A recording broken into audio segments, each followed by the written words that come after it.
to Rosetta AI, and tell me a little bit about your brand. Thank you so much. So our brand is called Bomboná, Colombia, and we're an artisan luxury brand.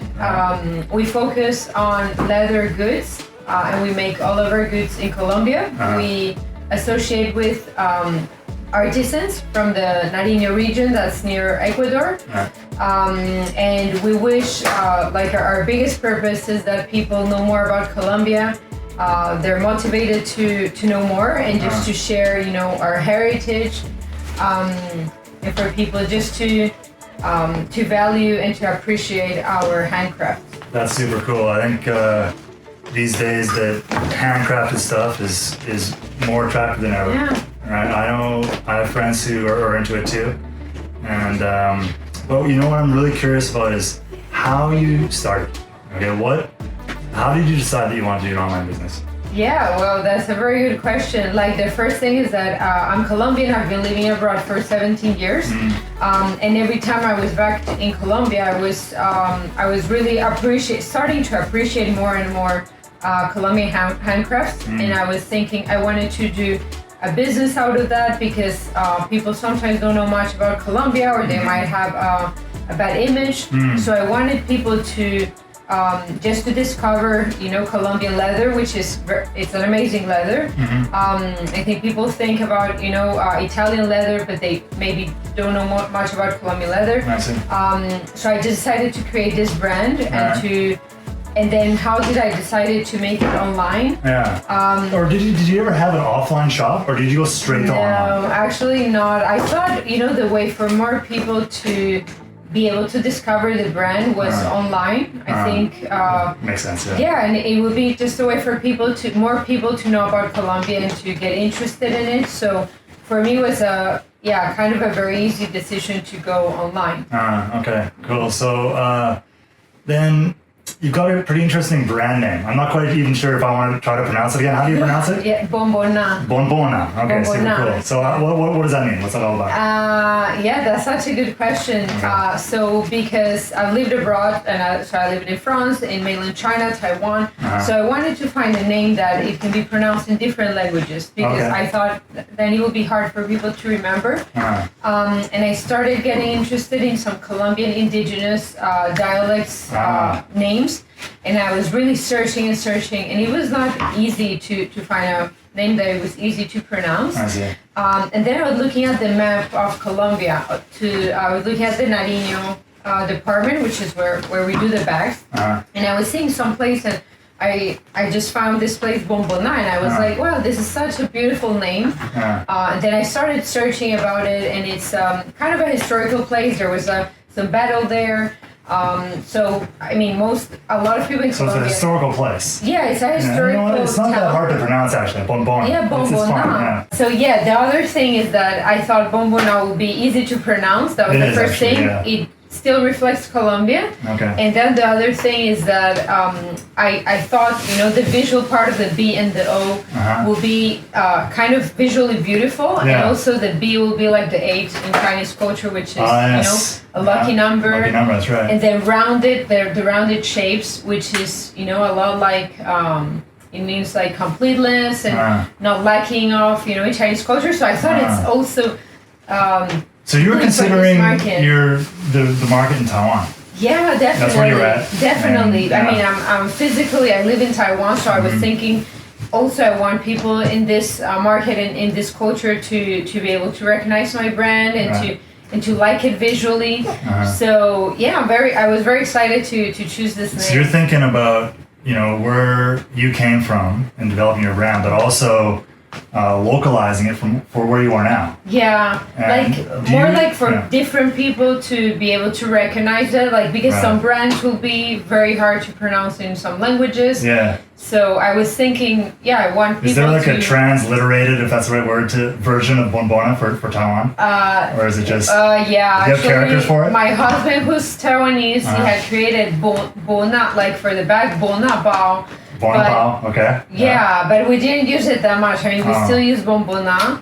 Yeah. Cool. And I think it's not that hard to... No, it's not. That's mellow, yeah. So now you've come this far. you've had some success. You got your business going, but along the way, can you think of your biggest blocker that you came across and how you overcame it? Yeah, such a good question. I think the biggest thing at the beginning was just to kind of change the mindset. Like I thought everything needed to be perfect and it needed to be under control before I make any step for my business. Right. But then I just had to kind of accept that it's part of the process and kind of feel comfortable to make mistakes and to analyze the mistakes, to reflect on them, and to decide on another course of action. So I think that was like a mindset thing. Sure. That was like something I needed to work on, and I think Are you I'm a bit still of a working. Perfectionist? Yeah, very your business. Yeah. And sometimes you feel comfortable, to kind of, what if it doesn't succeed? What if people don't like it? But then you need to try it. You cannot. There's no way you know if it's gonna succeed if you don't try. So. Right. So just on a little tangent here.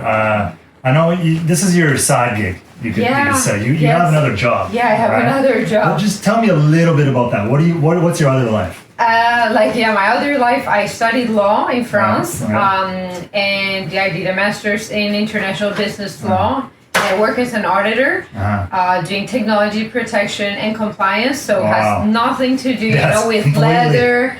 Yeah, nothing to do. And not even marketing. Yeah, not even marketing, Right. which is so important in this business. Which is kind of what we're going to be talking about today. Yeah, it's been, I think that's also one of because you were asking about That's what we the want to know hardest about. parts, of doing the business. So I think another hard part was just to realize that there's so many aspects of the business and you don't have experience in all of them. And that you need to feel comfortable to learn a bit about each and to try to do things on your own, because one day you will grow. You'll have people doing each area, maybe who are specialists, but you still need to understand, right? The different areas of your business. So I think being open to learn and try it, and also at the same time being open to ask for help. That's been, I think that's a very tricky part. So for me, marketing is, I think, definitely the most important part. Well, the way we look at it, part, and sorry, finish. And the hardest part, I would say, because there's so many channels, and then if you haven't been marketing, you don't know much about targeting the audience. All those channels, there's so many things to learn. You know what? That's a really it rings true for me, because I know that when we're looking for people in the marketing department, we are looking for people who we call T-shaped, right? And T-shaped refers to, like, across the board for all those different things, they've got a little bit of knowledge, right? But on one thing, they're experts. Oh, wow. You know what I'm saying? So they go deep on one thing, but they know a little bit about everything, hence the T-shape. Okay? Yeah. And I think that's the trick. I think you do have to not be afraid to, be familiar with every part of it. Yeah. Right? And experiment. And not be afraid to fail. Yeah, definitely. Yeah. Just accept the process, that it will be, uncomfortable sometimes. That was the hardest thing. And then I have one of my good Colombian friends who has worked in fashion for 10 years, and she just told me the first year is about investing in your brand, and it's not about making money. And I really like that she told me, because I was thinking, is it like my issue? But then I knew that, okay, this is normal. I just need to, invest in the brand. We were just saying marketing is so important. So I think for a B2C business, the way you communicate, that's what it will build your brand. So it's so important. Yeah, so let's just talk about some of those things that you have to do as a marketer. And are you doing like Facebook ads? Yeah, I started doing Facebook ads. I find it so hard. It's getting harder. Yeah, it's very hard. That's what everyone says. Yeah, because usually people tell you, well, you should use interest, you should make it, more specific. Right. But then, that's the way I was doing it. But then you get the meta kind of newsletter in your email saying, oh, now it's better if you use just demographics and country. Yes. So they're trying to make it broader, I guess, because they're getting less data. I'm not sure either. We run ads here too. And the advice I get from Meta is a bit of a mystery to me, I gotta say. Oh my God. It's like what we've learned is that you have to experiment. Yeah. Right? Like that prospecting phase is the key. Yeah. Right? You gotta put some time into learning, what's working for your audience, what's not, and then do the retargeting, of course, right? But even then, we've had more fails than successes so far. And then because they say, well, you can, just analyze the data, but I'm not sure if it's because I'm, having some issue analyzing the data, or I'm not getting all the data I should get. But I find that it's not easy to, because I want to, get insights and then improve the ads, just target the people who are responding better. But I found it not that easy to get those insights. Yeah, it's not. And I think it's a long game. Yeah. Right? I think you gotta be prepared to put some time into it, but also think outside the box. Yeah. I think nowadays we're from our clients here, we've heard from many of them that they're not getting the same return on their ad spend as they used to, like 3-4 years ago. Yeah. It's done, right? Like those glory days of Facebook ads where you would put $100 in and get like $1,000 in revenue back. That's done, right? And so there are other ways, and one of the ways that we're helping people is to maximize the conversions that they're getting on their website.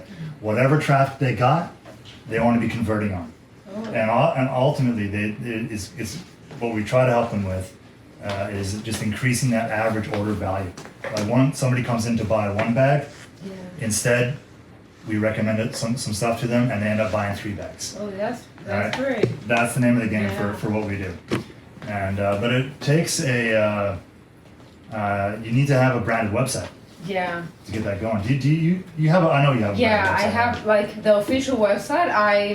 In the beginning, I was really thinking, should I do it, because you need so much time. You need to buy a domain, like everything that I never did on my job, so I needed to learn, right?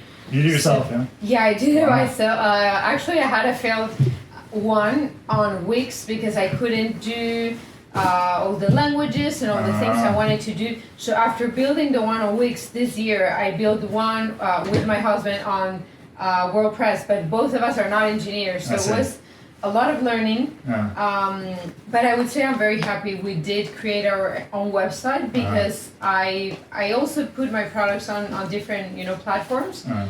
But I find that you cannot control the user experience, just the design, the colors. I think that creates your brand, right? Yeah. So for sure, you need quite a powerful platform to make something really customized. I think I'm happy that I made the decision to do the official website. Right, and then besides the website, and besides the ads that you drive to your website, I know you're also on a marketplace here in Taiwan. What's that called again? Yeah, it's called Pinkoi. Pinkoi. How do you spell that? It's a Pinkoi. KOI. Okay. Pinkoi. Yeah. So it's a local market.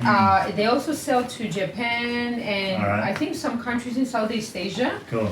Yeah. So I think it's also a way to for local, because people who use Pinkoi already know that it's safe. You can buy something, and then they pay the seller once they receive the goods, when they're happy about it. So I think it's also a way to sell, but I'm still happy to have my own official website. Yeah, you need to find the balance between both. That's also what we're hearing from our clients. Yeah. It's the way to go.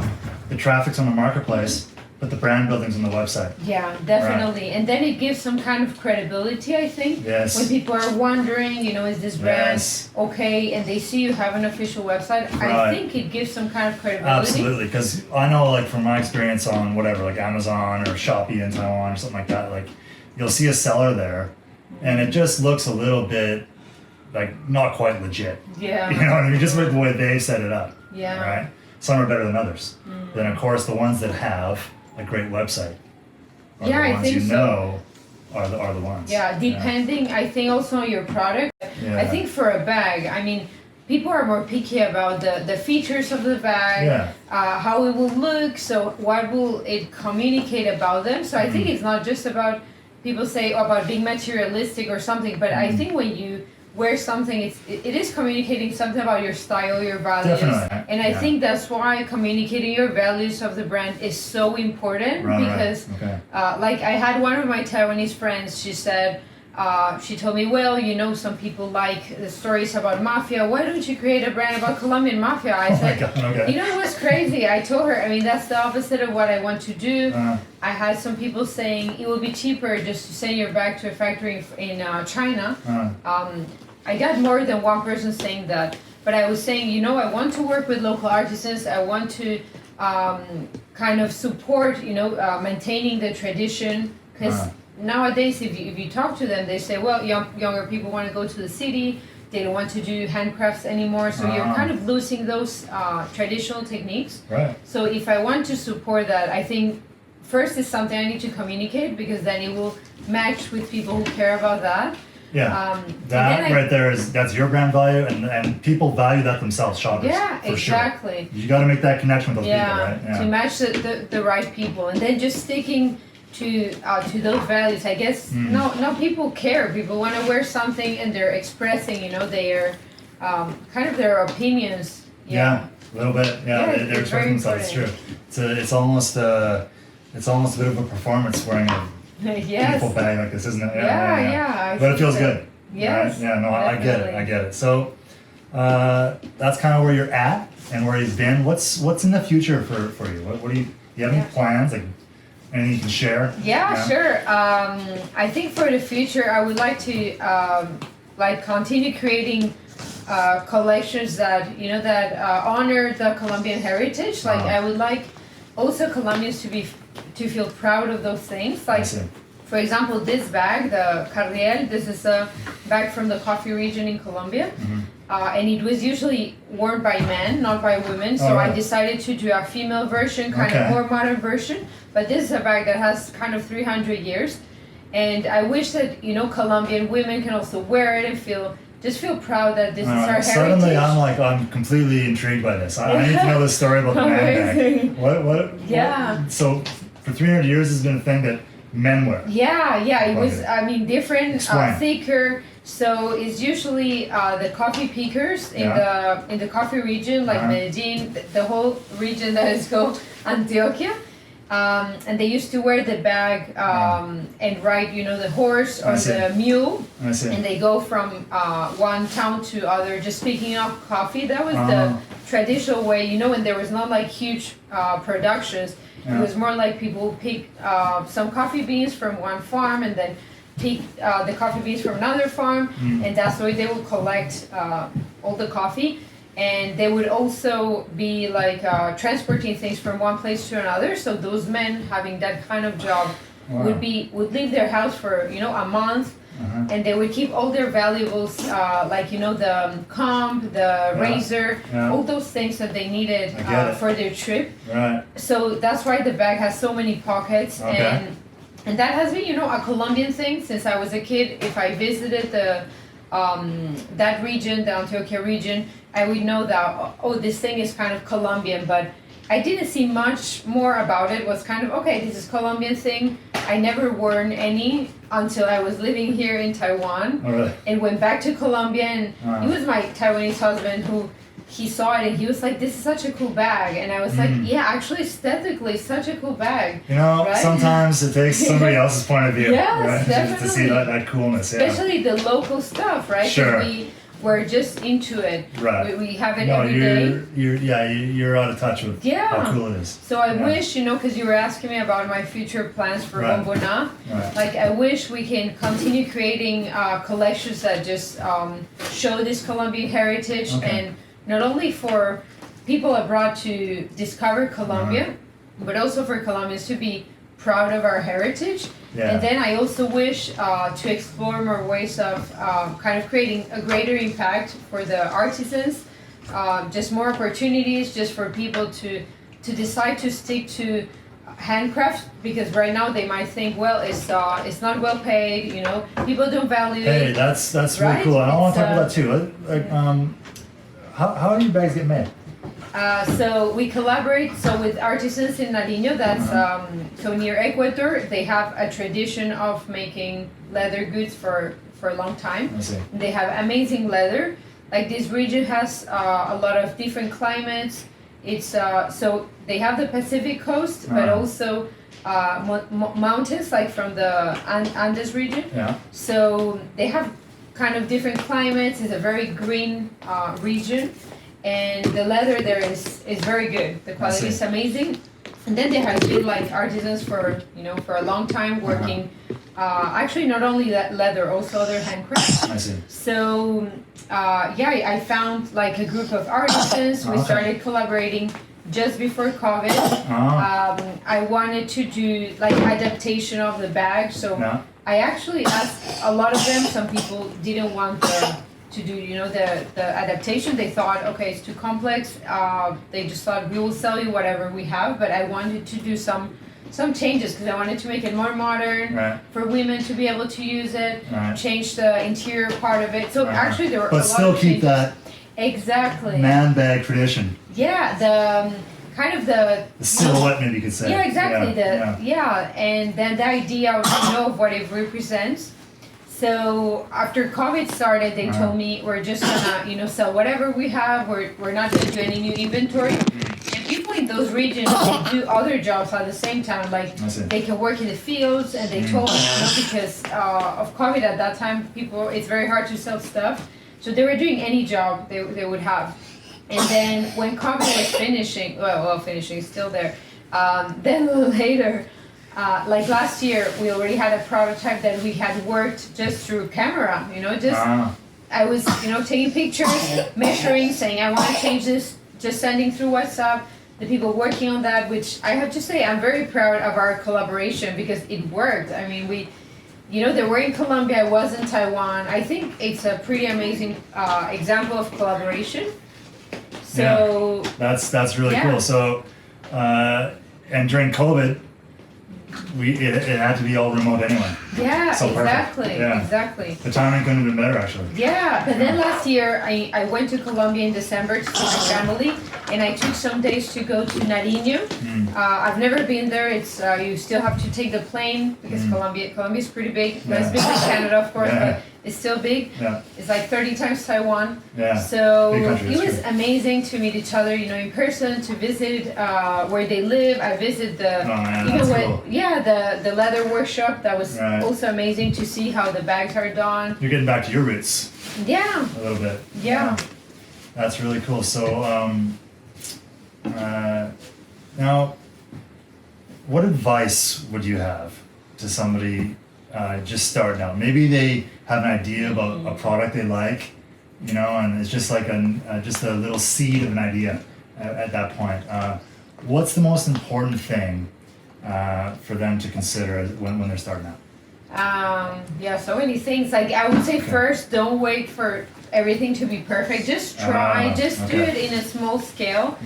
It's something I didn't want to listen to other people when they were telling me. I was thinking, I need to have my FedEx account. I need to have everything, the logistics ready, everything ready, which is not true because actually when I launched, like I didn't even need FedEx yet. Like I get it. Yeah. Yeah, I think just start very small. Right. I brought like 10 bags first to Taiwan and then sold them to the people I knew. So that was my test of market. I see. But after that, I really tried to make it like perfect and professional and everything. I mean, it's good to make it professional, but just be kind of open to test and to trial and error. Sure. And then the other thing, which is kind of contradictory, because you're asking me what advice I would give to somebody just starting, maybe online, but I would say just combine it with offline, because what I have found is advertising is getting harder.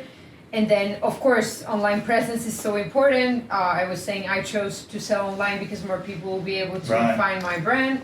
But then I think the offline part is also so important. Okay, online, offline. This is the thing. And exactly. Coming from your COVID beginning, did you see a big spike when everyone was at home shopping? Like everyone else did around the world? Or? I don't know, because at that time I was designing my product. Okay, so at that time, we hadn't produced yet. Right. That time especially because bags, I mean, people want to well, use them when they go out or show them, right? So I don't think it's the right. It wasn't quite time for buying bags. Yeah. It was more like sweatpants and like stuff like that for staying at home. T-shirts, Yeah. Well, but now that COVID's done, we are shopping offline. Yeah. And we're back in the stores. Yeah. And that is a thing now for sure. Yeah. So I think what we've heard from our clients too is that it's important to get data from your online sales and use it offline, right? Be it for the in-store experience when people come to the shop, somehow what they've bought online, right? Or even that data that you get from people shopping online can be used to develop your product. Yeah, right? The more you know about your people and what they're doing, and the ones who are really buying, like those VIPs. Yeah, definitely. The more you can design something just for them. Right? Yeah, it can even help you, like if you're going to an event or deciding, to have some kind of PR somewhere. You can know if that's the right audience. Yeah, I think will really help. You mentioned one event that you went to that wasn't so successful. That was when I just started. I hadn't even designed my own carriel. It was the carriel from Colombia. Yeah. So my friend told me in Huabo they will have the Latin, food kind of fair, and I knew a Colombian guy and his wife from Taiwan who were gonna sell food there. So I told him, okay, can I also share your spot and I'll give you, a commission of what I make. And they were super nice. They said, okay, you can come and try. I was very shy. I was seeing some Mexican lady next to the booth. Her Chinese was not good, but she was saying, we're selling tacos, and she was not shy at all. I'm not shy, but I was actually being very shy because I think she was outshining you a little bit. Was she? Selling is not easy. It's not easy. I know. And I was there with my bags at the beginning. It was like 10-hour day, so I was there and I didn't dare to say anything. I had my bags. Then I was really saying gonna be a ball. I was I think it was so hard, just to not be afraid and just do it. And I sold one, which was kind of exceptional because I think that was not the place. Actually, it was not the place to sell a bag. Not quite the right event, right? Because people go there to eat. So people just take, $12 US for buying a sandwich and a drink. That's it. Yeah. People are not thinking of buying a bag. No. And then there was a lady asking me, so what's your brand, what's your website? And I didn't have any. I was like, such a shame because I think she would be a buyer. Early days, you have a website yet? No, at that time I didn't have anything. I think it was probably 2019. I was just bringing the bags and selling them to friends and stuff here. You've made a real journey. Yeah, definitely. Come a long way, huh? And I think just kind of accepting what this journey is. Yeah. Yeah, that's the way to go. You just got to accept the journey. Yeah. You have been on a long journey here, and what motivations do you have? What inspires you to keep going? I think just knowing that sometimes when people tell me, oh my God, I didn't know Colombia had leather, and Colombia has such good, because, I have one friend from Malaysia who loves Chanel and very expensive bags, but she was saying, oh my God, the quality of the leather of your bags, and that was such a compliment. I was thinking, wow, and then the fact that next time she will think about Colombia, she will be thinking about Colombian leather, handcraft, not just kind of the bad image that the news have, so. National pride. I was very excited of that, changing, just motivating people to know more, right? To know more about Colombia. Yeah, about Colombia. Hey, you know what? As a fellow expat, I get it. Yes, definitely. Whenever I hear a little something about back home, it always feels good, right? Yeah, definitely. And when you have something that you're selling from back home, I can imagine that must feel good. And then knowing that, people in Colombia are also starting to be interested in this product because, we see it kind of as a regional product. I don't think that people in different regions in Colombia wear it. It's more like, the Antioquia region. But then seeing how people are just getting more interested. Mochila is this Colombian, now very famous bag, handmade by indigenous in La Guajira. And when I was growing up, people like in Bogota, where I come from, wouldn't wear it because this was kind of a regional thing. And nowadays, I mean, they sell it in Miami, New York, in London, which is amazing. So I wish that one day, you know, the carrier can be sold everywhere. Well, it's already selling in Taiwan, right? So it's already. Dude, I'm already. When you told me that little story that it used to be a man bag, yeah, and now it's like a fashionable women's bag. I love it. Amazing. Yeah, that's a cool story right there. But so okay, you've got your motivations, you've got some future plans. Now let's get back to data. Okay, what is your pain point when it comes to, like, you know, you have your own data. Yeah. You have some but I customer think it's data, not right? enough. But I think. what do you do with it, and Yeah. how do you want to improve how you use it? Yeah. Do you have any thoughts on that? Definitely, because actually my other work is on compliance, right? So I have done privacy audits too, so I know the privacy issue about it. But I think for us, when we have a business, we would like to have, you know, just specific data that help us do better decisions, improve the process. And there's a lot of things we don't need, so we're kind of saying, okay, because of privacy, let's not share any data. I think even consumers will be happy to find the right product that they're looking for, right? So I think it will be just a balance of how we can use that data responsibly. And for me, I wouldn't need to know, you know, who's that person, how to really identify a person. That would be unnecessary. But I think it will be helpful to know from my ads which were the criteria, you know, which were kind of the people I targeted, the kind of combinations between, let's say, demographics and country and interest, which ones had the highest, the highest people who were interested, right? Because right now I'm not getting that kind of feedback, and it's just very hard to improve without it. That's really interesting, and I can imagine, you know, having that data handy, like in one place, all kind of digested into those categories. Would really be helpful, right? Yeah.